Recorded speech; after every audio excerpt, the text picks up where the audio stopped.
Well, happy Friday, everyone. It is February 18th, 2022. Brett Nachman here with College Autism Network. Glad to have everybody on board for another College Autism Network Virtual Association of Scholars meeting.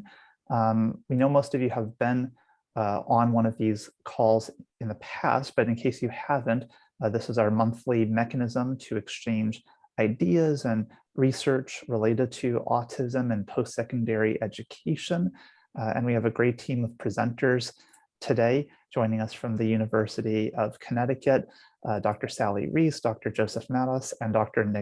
Nicholas W. Gelbar, and they'll be talking about their recent study, which is quite excellent, on the academic success of academically talented students with ASD. So we'll get to them in just a few moments. But just a heads up to everybody that if you want a preview of what we'll be covering today, please go into the chat and check out our meeting agenda. Please indicate if you are in attendance by highlighting your name, or if you haven't written your name, please jot that down. That way we can record that on the back end. That is helpful for us. And we know most of you are on our Canvas listserv, but in case you are not, we encourage you to join, so that way you are apprised of our forthcoming Canvas meetings. All of our Canvas meetings, as I've mentioned, are recorded in both notes as well as a video recording that you can check out on our College Autism Network YouTube channel. And I'm going to briefly turn it over to Lee, our fearless executive director of CAN, to talk about our CAN membership. Take it away, Lee. Hi, everyone. Good to see you all. I'm especially excited to see my my former Husky colleagues from University of Connecticut. Good to see familiar faces. Just want to make sure you've got on your calendar our October College Autism Summit, our 6th summit, which will take place, we hope, at Vanderbilt University in Nashville. So October 12th to 14th, and you'll be seeing more about that in our newsletter, on our various listservs, and hope that you're going to be able to join us there.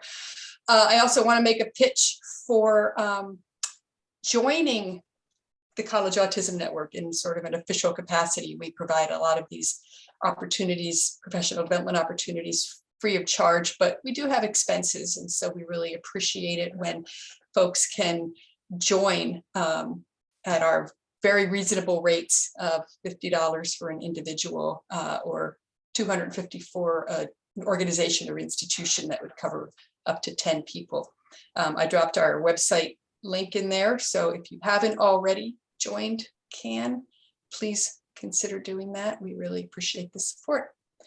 And that's it, Brett. Okay, thank you, Lee. Yeah, it's a good way to further contribute to us. Oh, I added both of us as pins. Let me unpin you, Lee. Otherwise, I think we're both going to be spotlighted. There we go. Gotta love Zoom and all the technical aspects of it. We want to utilize this next period, as many of you know, that we create a little bit of an exchange of resources and new articles and research that and news that you've come across. Certainly you can see that you can add it as an item in our meeting agenda. But if you'd like to verbally share it or put it in the chat, you are welcome to do that. I know some folks inserted a new autism in adulthood article. I'm not sure if anybody on this call had inserted that, but if you are, you're welcome to talk about it or share more information.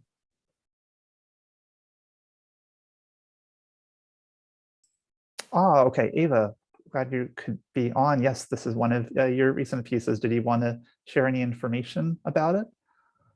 I just wanted, I mean, it's pretty self-explanatory, but it's a paper that I wrote with Patrick Dwyer, Erica Menino, Kristen Misfud, Chris Lindholm, and TC Wiseman. And it's a paper based largely on lived experiences, although we synthesize, evidence from the literature on backing these things, but it's a list of recommendations largely for leaders in higher education or higher education professionals, but I think it also has use for individuals on the spectrum. It's a list of recommendations of like systemic things that universities can do to be more neurodiversity inclusive. So they're pretty broad and pretty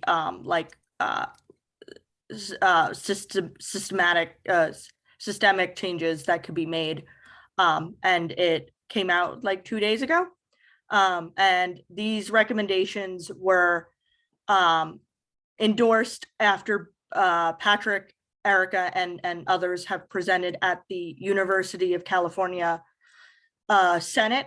And they were endorsed by the Senate and are hopefully going to be somewhat enacted by the University of California system.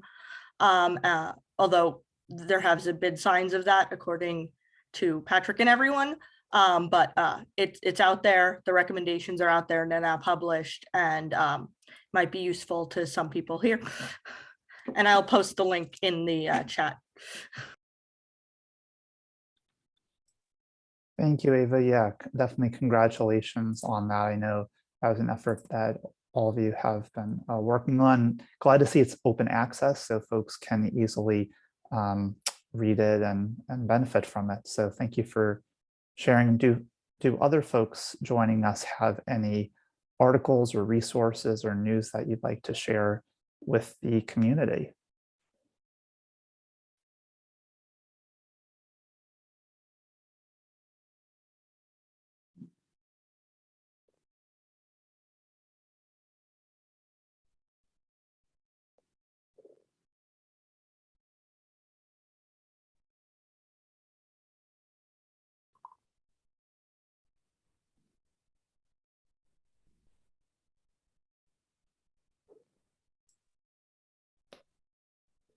Well, that is all right if there's not anything at the moment that you'd like to share, but feel free to utilize the chat if any thoughts or ideas emerge. We can turn it over right now to our guest presenters. So really glad to have our University of Connecticut colleagues be joining us. So we have Dr. Sally Reis, Dr. Joseph Madaus, and Dr. Nicholas W. Gelbar. This is, Nick had actually presented for us during our first year of Canvas meetings, so returner, and glad that he's back, as well as Joseph and Sally. Thank you all for being here to talk about your recent article, which has some really, I think, crucial findings that I believe everybody is going to benefit from if they haven't read it already, about twice exceptional with autism spectrum disorder. So feel free to take it away. I encourage folks to put in questions in the chat as we will allocate the latter part of our hour toward that end. So feel free to take it away. Awesome. Well, Brad and Lee, thank you for having us. And we're very excited to be sharing this information with all of you. We're going to be talking about several different studies. The one that Brad is referencing, I've included in the meeting minutes that you all have. There's a link to it. It is also open access. My name is Nick Gelbar. I'm an associate research professor at the University of Connecticut. And I'm part of Project 2E ASD, which is twice exceptional with autism spectrum disorder with Sally and Joe. And I'll let both Sally and Joe introduce themselves.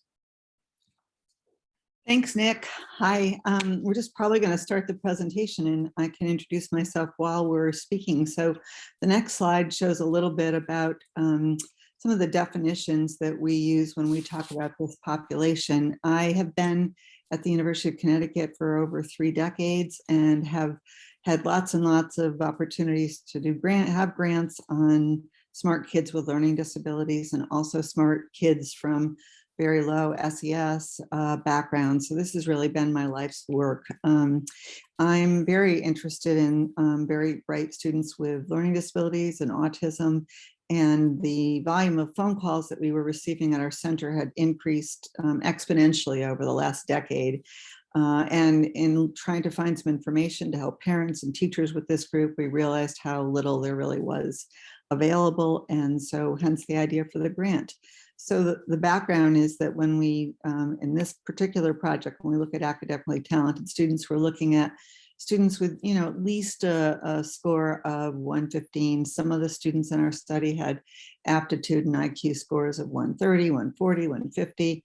Many of them also had been identified. In fact, in the study that you have, half of them were identified as having some kind of talent by their school district, which is very good news, probably showing that the twice exceptional movement is gaining a little bit more steam and people are knowing a little bit more about it.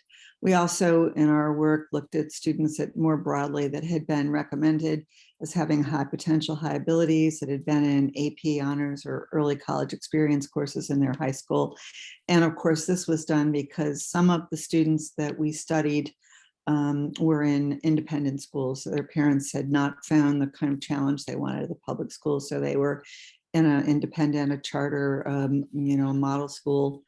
ASD is documented in the usual ways: medical evaluation, special ed records. Oftentimes, the special ed records that we reviewed for these students were very thick and very broad, and sometimes students weren't identified until they're older, which is also a very strong characteristic of twice exceptional children's, because their gifts often mask, for a while at least, their autism and their special needs, and not, of course, in every case, but in some of them.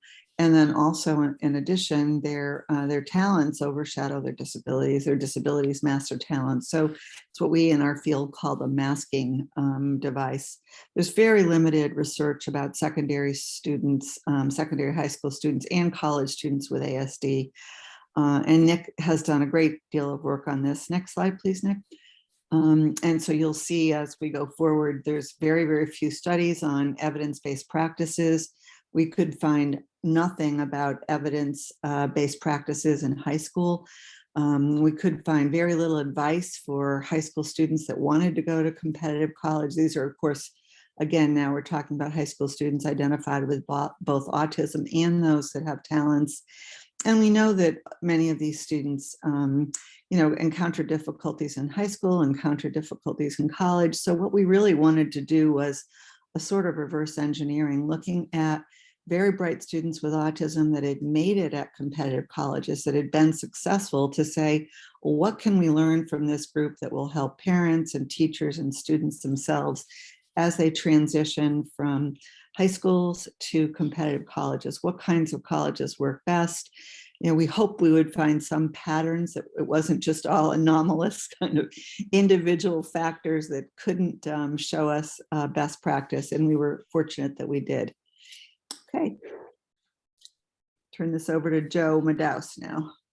Thanks, Sally. Hi, everybody. I'm Joe Madaus. I'm a professor in the special education program at the University of Connecticut. And prior to that, when I got into higher education, I was a disability service provider, directed some programs for students with learning disabilities, ADHD, and other types of disabilities. And I want to thank you all for having us here today. Within our grant, we had several objectives, and one of the key pieces that Sally and Nick will talk about in a little bit was to develop a summer program for students, high school students. And so we wanted to do a needs investigation at the beginning to try to determine what the behaviors and characteristics of students who are 2E ASD that help them to succeed in high school and in college. And also, what are the attributes of college programs that contribute to the academic success of these students? So we conducted 3 different studies. And the first one was a survey, an electronic survey of post-secondary service providers from across the United States. We ended up with a total of 147 respondents to this survey. And the providers reported overall that students with ASD in college commonly experience anxiety, social isolation, loneliness, and depression. And then in terms of their academic preparation for college, they indicated a near even split, that saying that the students were well prepared and others saying that the students needed additional preparation for college in terms of academics. We wanted to dive a little bit deeper, and so we conducted some interviews with post-secondary disability service providers at 10 very competitive to highly competitive institutions. The institutions where the students enrolled in the study that I'll talk about next. And these service providers hit on some key themes that talked about things that facilitated the success of college students, talented students with ASD. And the most commonly noted thing was that having self-determination and self-advocacy skills, coming into college with those skills.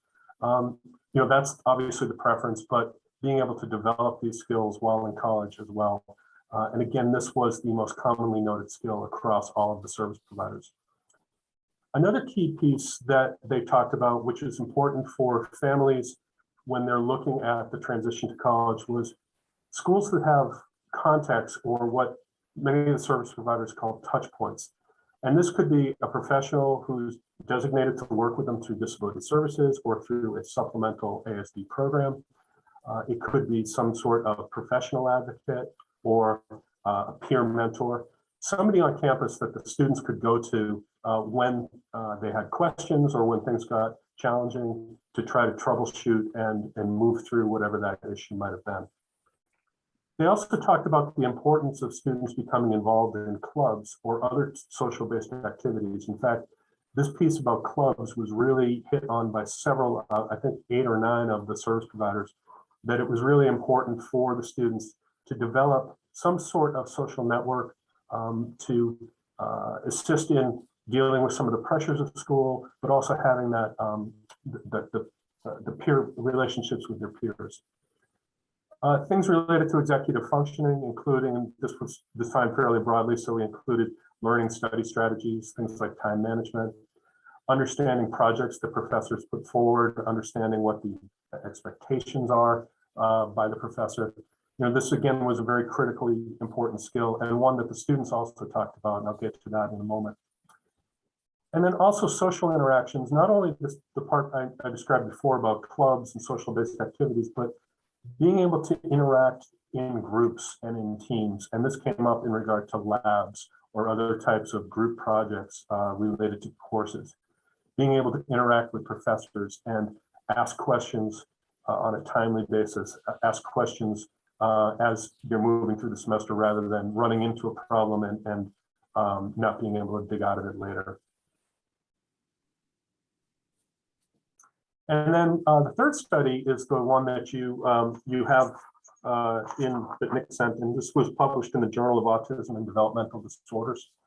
And this was based on 40 interviews, individual interviews with college students who are 2E ASD, and they were all enrolled in highly competitive to very competitive institutions. These institutions were primarily in the Northeast because initially we wanted to be able to travel to the schools and see the programs and talk to the service providers, but COVID put a damper on those plans. So we ended up conducting, some of these interviews were conducted face-to-face, and then as the pandemic hit, we switched to either telephone or web-based interviews. And of the students, 68% were identified as male, 23% identified as female, and 10% identified as non-binary or transgender. 18% said that they were culturally or linguistically diverse. And a very interesting finding was that 43% of the students talked about attending either a community college or a smaller college before transitioning to their current college.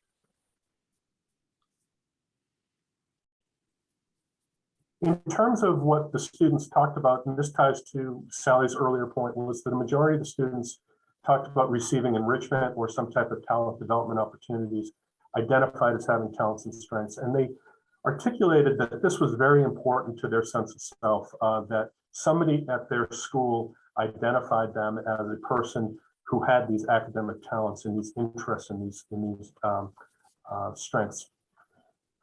90% of the sample talked about participating in at least one extracurricular activity while they were in high school, and several talked about being involved in many extracurricular activities.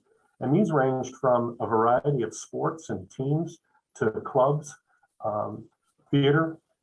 So there were a range of activities that the students were involved in. And in some cases with the club, students talked about that they had a particular interest in an area and there was no club available, so they started one.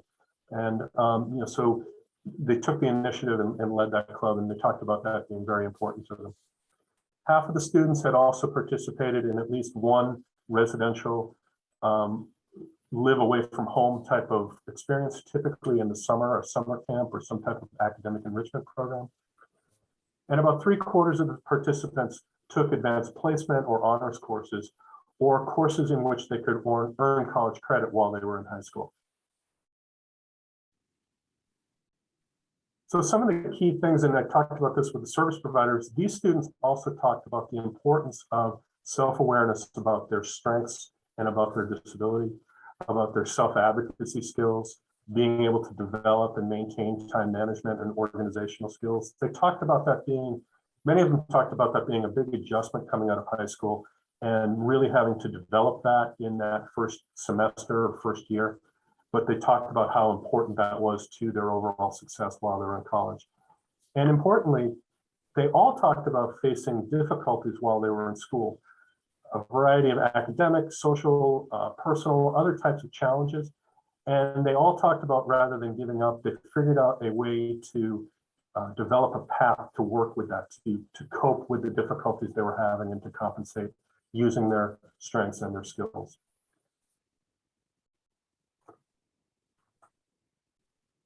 Now, the second objective, as I mentioned earlier, was to take these strengths-based findings that we had and to leverage them to help build a summer transition program for a cohort of high school students who are 2E ASD. And Sally's going to talk about that program now. Okay, thanks, Joe.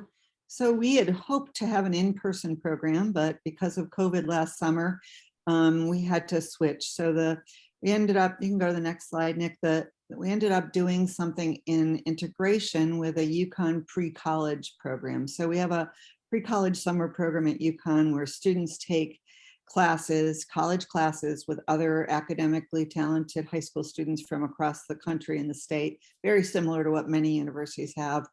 But what we did is we enrolled our students in this virtual program. So they had classes 3 days a week, and then 2 days a week, we met with them and did a variety of things that you'll hear about. We tried to take what we learned, as Joe said earlier, in the other studies, and we implemented a near peer mentoring program. We implemented workshops.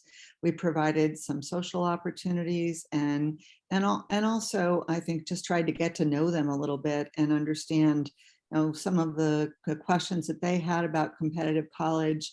These are all academically talented students with autism there. I will say that some of them had a challenge just actually being online for this long. So it would have been nice to do this as a face-to-face program, but we had 25 students, next slide, Nick, and almost all of them, 22 out of 25 finished. 2 ended up also taking full-time jobs, not realizing how much time they'd have to spend in this. And 1 just thought he was too young and dropped out. And so we had 22 out of 25 finished, which we thought was good. Let me just make sure we're defining what we believe is strength-based, talent-focused approach. It means that we're looking at students' interests and strengths for the development of their skills. We're trying to engage them in curriculum that they select that's high interest. So they all selected high interest courses. We tried to give them ways to express their own learning within those courses. So the projects were very open-ended. We selected a program that would have that. And we were consistently talking about looking at their strengths, their interests, their talents. We used a secondary interest analyzer. We developed Padlets for students. And we also had workshops that focused on identifying their interests and identifying their strengths. So the next slide is just explaining our inclusion criteria. Students had to be currently in high school.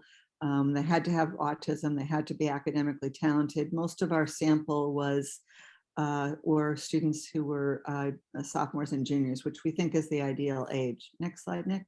The sample had, as I mentioned, we started with 25. We had 22 that completed the program. The vast majority, you won't be surprised to know this, were students who were male. And then we also had mostly white students, but we did have some other students who were not white and identified as Black, Asian, Hispanic, or mixed. In addition, our program components are probably the things you're the most interested in. And we had this early college program. The students consistently chose the courses that you see identified: biomedical engineering, coding, digital animation, marine biology, video game design. So we saw a combination of STEM interests and technology interests, which is not surprising.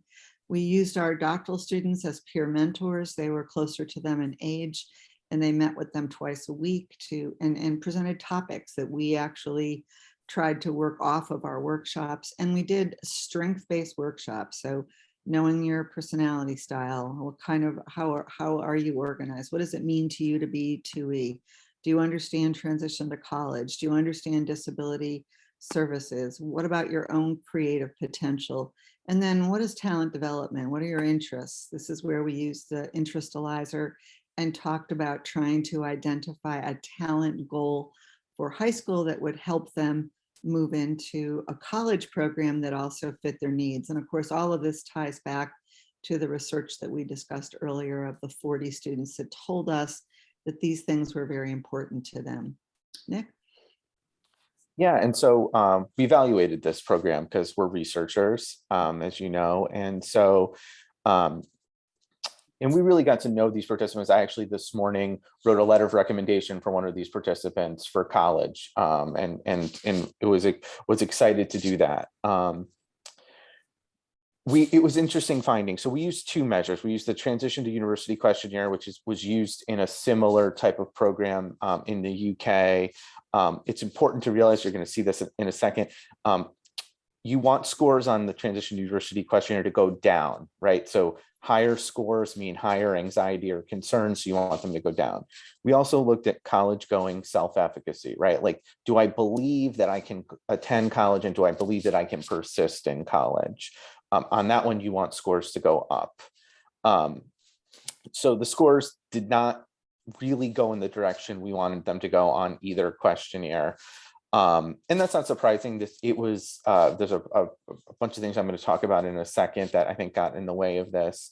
I think the moral of what we learned is students come in and they're very confident and they think they understand. They think that college is going to be like high school 2.0. I think they see it as this difference between like middle school and high school, right? It's going to be this next step. It's going to not be that different. And what we actually did is we brought them to a college experience and they realized, oh, it is going to be really different. So I have a little bit less self-efficacy now. Maybe I understand the realities of what going to college actually looks like. Maybe I now actually see these differences. So while the scores didn't go in the right direction, I think we actually really impacted these students because we got them to understand what the college environment is going to be like. What was really interesting is that when you look at sort of at the end of the program, they all talk about they realized how much they needed to manage time more effectively. They needed to be able to keep better track of course deadlines. They needed to understand how to manage and budget finances. They realized how much group work was going to be in college, and they realized that they're going to need to have some sort of social outlets, and developing friendships are going to be things that they were really concerned about as they make this transition into college. We also did a more general just program evaluation, and what students told us was, and it sort of dovetails with what I was just saying, is basically learning about college was really important to them. Taking a college class was really important. And understanding those differences was really important. And then also sort of just understanding and being able to reflect on themselves. 17 of the 22 students who finished the program would recommend the program to their friends. And one of these quotes, to me, the most helpful is knowing about college admissions and knowing the responsibilities you will have when you go to college, that sort of speak to this. They also talked about the peer mentoring they received because it allowed them to basically figure out what was hard and then how to come up with plans for working on it and coming up with strategies. So they really benefited from this program. As I said earlier, the self-efficacy went down. And I think that was probably related to you understand the reality of college as a result of our program. And I think understanding that, I think, is more powerful, because now you understand the skills you need to develop when you go back to your high school. And they sort of talked about those pieces. As Asha said, we are following these students. So we have just recently reached out to them to see how they're doing. We have, there's some in this academic year, some of them are seniors. So we're finding out where they're applying to colleges, how that process is going, how they're doing in school. For the younger students, we're just finding out sort of how are they going with starting that process? Are they taking the SATs, those pieces? So that's still ongoing, and we're still collecting data on them to see kind of how they do as they go through this transition. So we're kind of shifting away from thinking about the impact of the summer program, but more also to have just some really important information about what's life like for these students as they make that transition.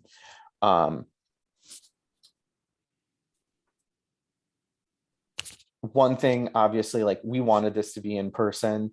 I think that might have given some different experiences. We had to do group peer mentoring sessions. And so what ended up also happening is pre-college summer had 10 spots in video game design. We filled all 10 of those spots with our students. So our students were around each other, especially the ones in that class. They were basically only around each other. They went from that class to our peer mentoring sessions to workshops. And they were basically always with the same people. And so that may have impacted it. They had less social interactions. They were, I think, just in one of our members of our team who's on our advisory team said, I think that they're going to be really fatigued by doing this online. And we kind of knew that, and we tried to make up for it. But I think they had just done a whole academic year of high school online, and they were just done. The students were primarily white and male, and that's definitely something that can be worked on. Part of why we're sort of breaking the world into some smaller groups is just to protect the privacy of people. So we haven't drilled down into the numbers. It's just really also hard to increase self-efficacy in a short amount of time. What we're doing is we're taking all of this information that we've just talked about. So all of these studies, all of this research, everything that we've done, and we're in the process of developing 8 to 10 to 12-minute modules on these topics that can be done by students. And there'll also be some modules that like teachers and parents can access. And these are all going to be free. We're in the process of outlining the content and putting all of that together so that we'll be able to share that resource with you within the next 12 months. Any type of video production, I don't want to say it's going to be ready 6 months from now, but let's say 12 months will be there and done. And so that's what our project is done. We have more information about our project at this link, and we welcome any questions that any of you have.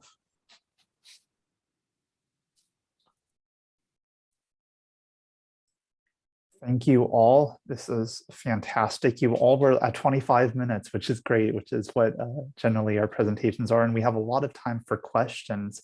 So we'll hopefully start addressing those now. So folks, feel free to start inserting them, or if you'd like to turn your microphone on, you are welcome to do that.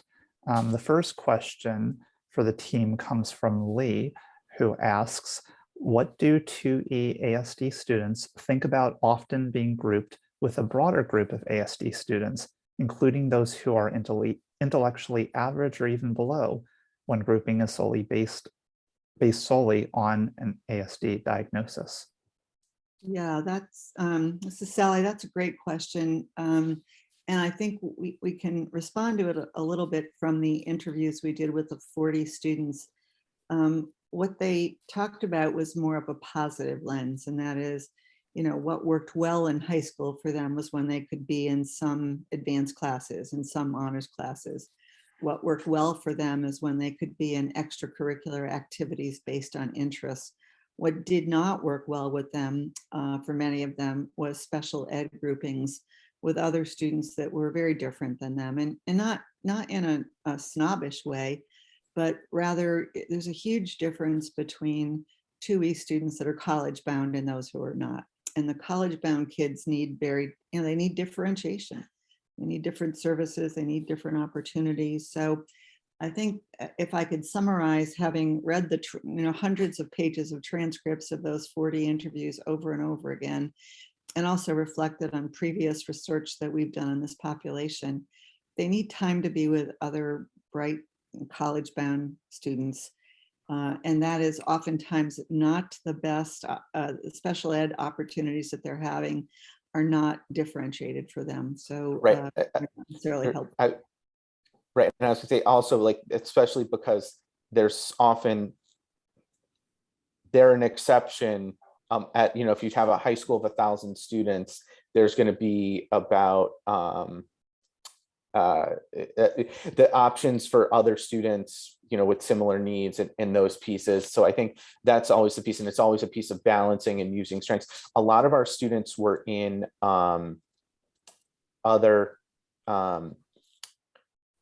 we're also in independent schools, and a lot of them were diagnosed late. So they also weren't necessarily accessing programs that were just for students with autism as well. Yeah, Beth just asked Nick what percentage were in independent schools. It was probably about 40%. And then also somebody asked about the label of gifted. We actually, at the University of Connecticut, we're the most liberal research group on gifted education in the world, probably. And we like to think about talent development and the development of talents in a broader spectrum of students. So we generally don't use the word gifted. We use the word talent development and strength-based learning. And that actually, I think, makes way more opportunities available for way more students, and is the opposite of trying to be exclusionary. That's a great question, Ava. Right. And I think we had some cutoff scores, but we also had a lot of, like, if you took an honors class, you took an AP class, we were trying to be as open as possible.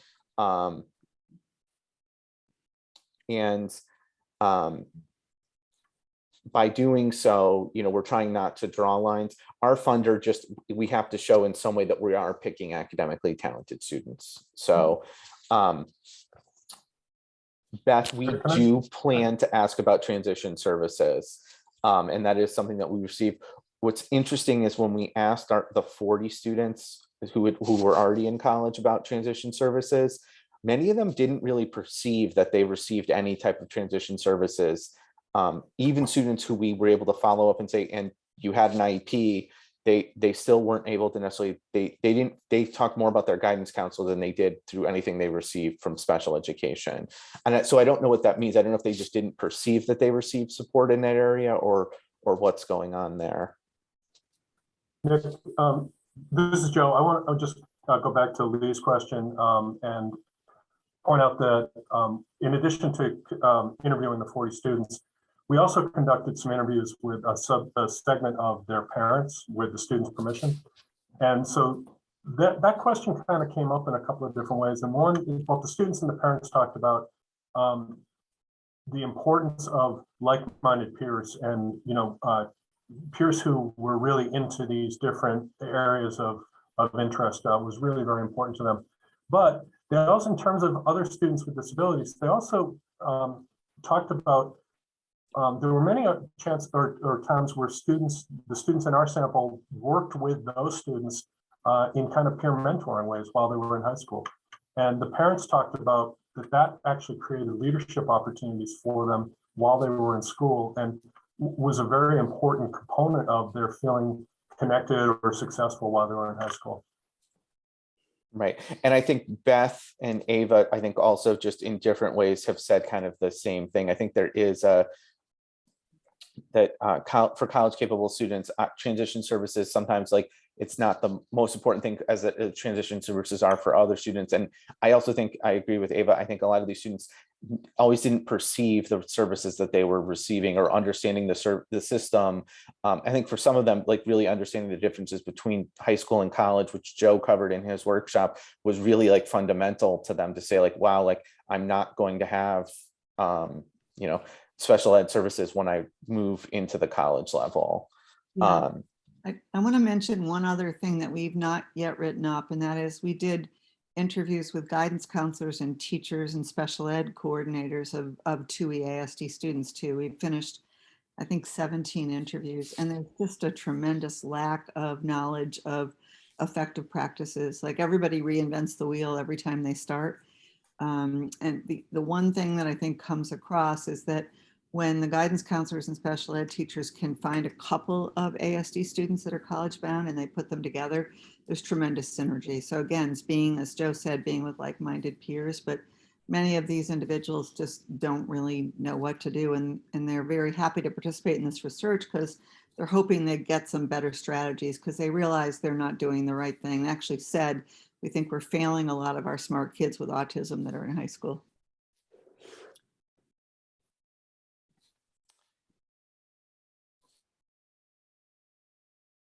And Ava, we couldn't agree more that I think self-advocacy is, I think, a really key and an important part of this whole thing. And I think developing that sooner, that's what I think, these students who were at these really competitive colleges that we interviewed, they had all developed a lot of self-advocacy skills, a lot of self-determination skills, really effective learning and study strategy skills, really effective time management skills, but they all wish they could have developed those more in high school. Mm-hmm. Yeah, and I think a lot of them developed the skills because their parents did not let them be comfortable in the situations they were currently in. They encouraged them to do extracurricular activities. They sent them away to camp. Like, there's one student that in the 40, probably one of the brightest students we followed, that is at an Ivy League school. He is in a STEM field.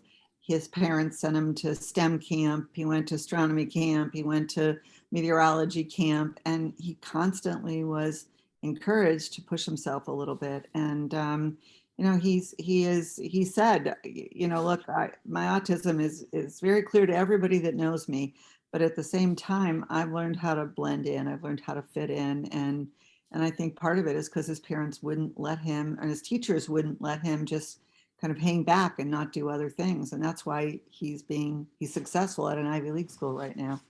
We need to know more of these stories because there are more of these young people out here that are not getting the services. David, to your point here, in the College Disability Services workshop, one of the activities was to have the students identify the types of accommodations and modifications they were receiving while they were in high school, and to then reflect on why they were important, or how they were helpful, and also to reflect on who set those accommodations up, who was involved in that process. And then a little bit later, they were asked to kind of look forward and think, okay, when you go to college, what types of services do you think are going to be important to you, and how will you receive those? Who will set them up? So trying to get them to think about where they are currently, and then project that knowledge forward. And the students seemed to comment that that was a useful activity for them. I will say that the sophomores in the group, I don't think they quite understood it because it wasn't probably real enough for them yet. But the freshmen, but the sophomores, and particularly the juniors who were actually starting to think about college, it really seemed to resonate with them. I'd like to just jump in for a second to address a few other questions that have emerged in the chat from Asha, asking what sort of response have you had from DEI specialists in both high school and college? And then also one regarding how did the students say they had developed self-advocacy skills?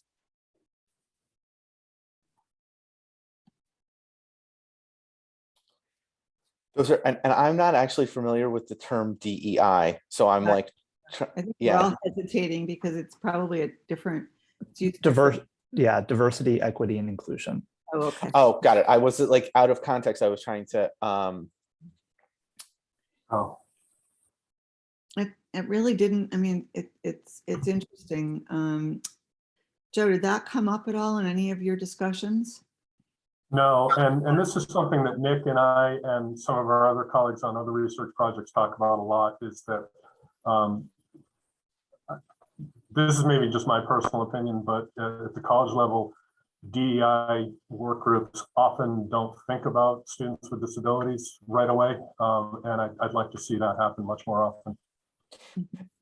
Right. And there's intersectionality that I think happens that I think is really important to consider about. And I know that that's some of the work that like Brett and I and some other colleagues are working on, is that there's an intersectionality, I think, as well between different identities that I think is really important.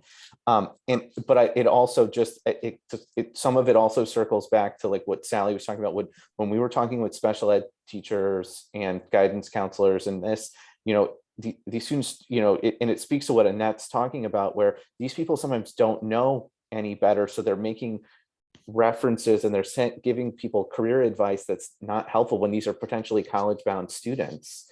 But Nick, I would also add college advice. You know, most of the guidance, the school counselors we interviewed mentioned to us that they were encouraging these students to go to community colleges. And, you know, so so they could be closer to home. And these very, very bright kids that were, you know, excelled in honors and AP classes, go to community colleges, and they don't feel as if they always fit in there, not only academically, but also socially. Believe it or not, some of the kids fit in much better socially with extremely bright people, high achieving young students that are also have a single focus, that have always been interested in engineering, always been interested in math. You know, having spent my life advocating for smart, really bright kids and high achieving and academically talented kids, there are, I think, a lot of similarities between students that have autism and students that are also very, very bright and highly focused. So just keeping in mind an open mind about the kind of advice that's given to these students about their college and their career is critical. And that you have an important comment here, the example of the student who was carrying around a book on biological engineering because he was reading it for fun, but nobody in high school knew that he was interested in that. And that was hit on by both the students, but also the parents. In the parent study, several of them talked about the importance of a teacher who recognized these skills and these talents and interests of their student and let them, found ways to let them develop that and let that flourish, whether it was extra projects or whether it was teaching the class about that topic. But that was really a critical piece for the student feeling successful while they're in high school.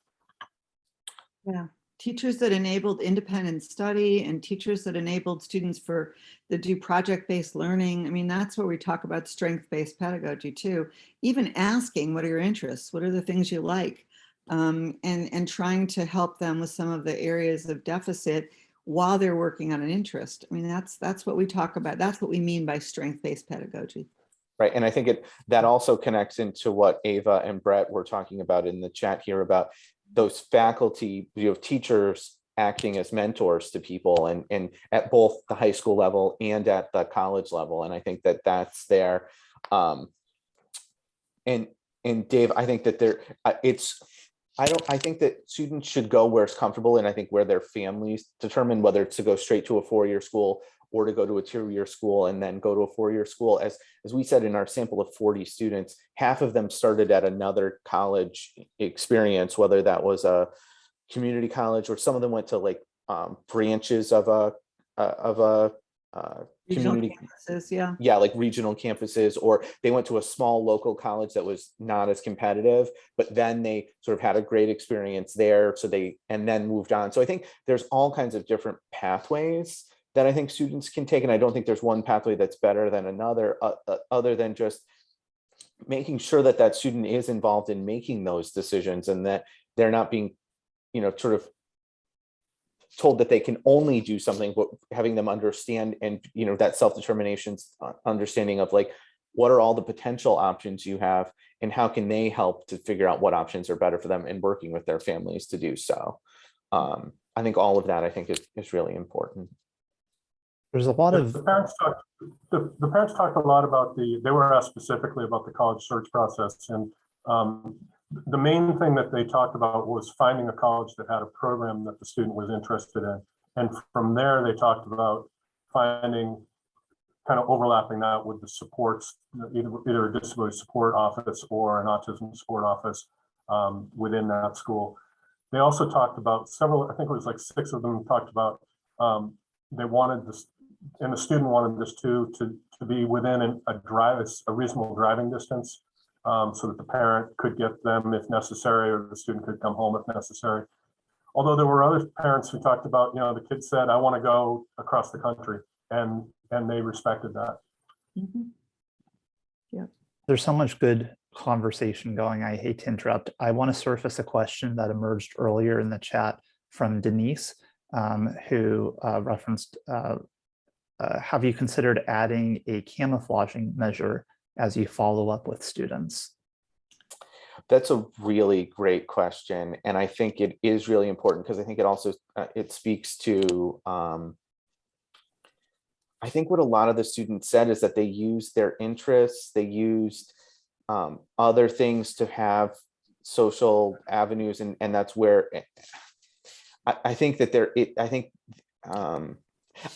it makes me wonder how much someone is choosing to camouflage or not, I guess, is what I follow up. And I think I think measuring it, I think, would be really important to have them understand as they're developing their identities in so many different areas, to think about who they choose to share their identities with and who they choose to not share identities with. I think it's a really good point too. I do want to say that because some of these young people are also, academically able, if they get into honors classes, they tend to camouflage by seeing the behaviors of students around them, and that probably helps them. I think it's such a fascinating discussion. I wish we even had more time to think about it, because that's another part of why so many of them were so thrilled to have those advanced courses and be with other students that are college prep, as opposed to having more time in special education classrooms. So, I don't know, can we think about a positive camouflaging effect? It's so interesting because they did talk about that, and they did say, hey, listen, I looked at other people around me. I mean, the kid that's at the Ivy League college now said, I'm not so different from the other kids in my major at this particular Ivy League college. He's like, we're all like totally into what we do. All we want to do is work, and none of us are very social. I think it's a fascinating point to consider. Thank you for suggesting that. Right. And Annette raised a really great point, and I'm going to put my 2 cents in, but Sally is really the expert on this. But I think that underdiagnosis of females with autism is such a huge issue. And we tried really hard to have more women and gender nonconforming students in our sample, and we tried really hard, and it still ended up being predominantly male. But I think it's so important to have more information shared, and I think that there's so much about the experiences of gifted females that I think overlap with the experiences of many women on the spectrum, that I think that, and had similar difficulties, and even some of that need to camouflage sometimes, I think comes up as well. Agreed. Oh yeah, as you noted about camouflaging as well. I'll throw in one quick question, if that's all right, as we wrap up, unless another one emerges. But I was really intrigued by the courses that you all had as part of the summer program, and how you identified those topics. Did that stem directly from a survey that students indicated? Because I saw that we had everything from marine biology to game design, etc. Yeah, we spoke with our pre-college program and said, we know some of the interests of students. Interestingly enough, the 40 students that we interviewed, we did not have a preponderance of STEM. About half of our students had interest in STEM and game design and engineering, but we had a lot of students with interest in in social sciences and political science and history as well, and English, music, the arts. So, but we purposefully asked for these courses to be offered during the session that our students would be attending, because we believed they would be a good match. Right. And there were some other humanities courses that were also offered that were aligned with this, but the students totally identified the courses they wanted to take. Like, they had this list, and they chose. And I think that was really powerful to them to have that choice of, I get to choose the course and I get to choose something I'm interested in. And I think that was just a really powerful experience in and of itself. It just happened to be that among these students, they all went into more STEM than was there. But we had an intro psych class and some other things that were there too. Mhm. Well, as we near the hour mark, I just want to say thank you so much to all three of you for your time and expertise. This was a really rich discussion. I'm certainly already benefiting from just thinking about how your work is going to be impactful across a variety of spaces. Really intrigued by the extracurricular element as well, and just encourage you all to send your virtual thanks. And I want to remind everybody about our forthcoming Canvas meetings. Our next one is Friday, March 18th at 12 p.m. Eastern Time. We're going to have Dr. Jill Underhill from Marshall University talk about autistic student success in public speaking courses. So a more narrow topic and certainly a really exciting one at that. But we encourage you all to stay attuned to what unfolds with all of us with Canvas through our listserv, and certainly checking out when our further meetings will be. So again, March 18th at 12 p.m. Eastern will be our next one. We'll have the video recording from today up and for everybody to access in the next week. And we wish you all a fruitful and relaxing weekend ahead. So take care and thank you all for being here. Thank you. Bye, everyone. Thank you.